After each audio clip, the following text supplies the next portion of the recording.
lupa. Kami tinawag po sa aming pangalan upang ikaw namin panagturan. Pagkat kami, Lord God, ay mga salanan na kukulang, Panginoon.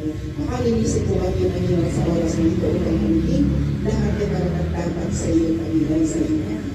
Mahal na Birhen Maria, tulungan mo po ang bawat isa sa aming ginagawa nito. Ipinanal na gawain para sa iyong Lord anak, upang ang bawat isa ay makaganap ayon sa iyong kalooban. I'm sorry, Lord.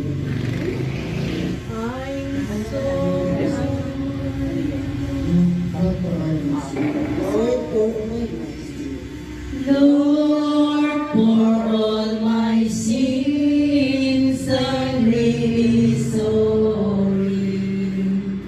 Forgive me for offending, you're my God. Lighten up my ways and guide me always. Jesus, oh my God, my Savior dear. Jesus, patawad po sa aming sala. Di ko nais na masaktan ka. Ikaw ang liwanag ng aming buhay. O Diyos na aming tagapagligtas. Panginoon, maraming salamat, Lord, sa oras na ito. Ang bawat isa ay iyong lilinis.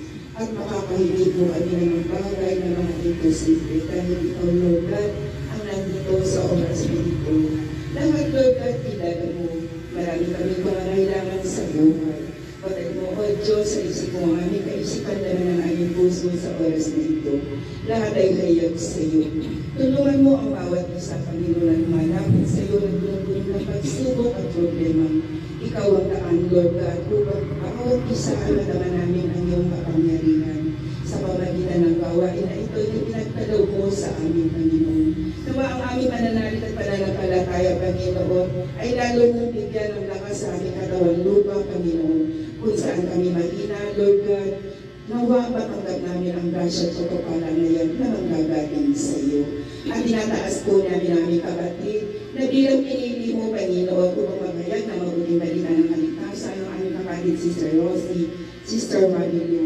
Bigyan mo po sila ng katatagan sa kanilang pagsunod sa iyo, Panginoon, upang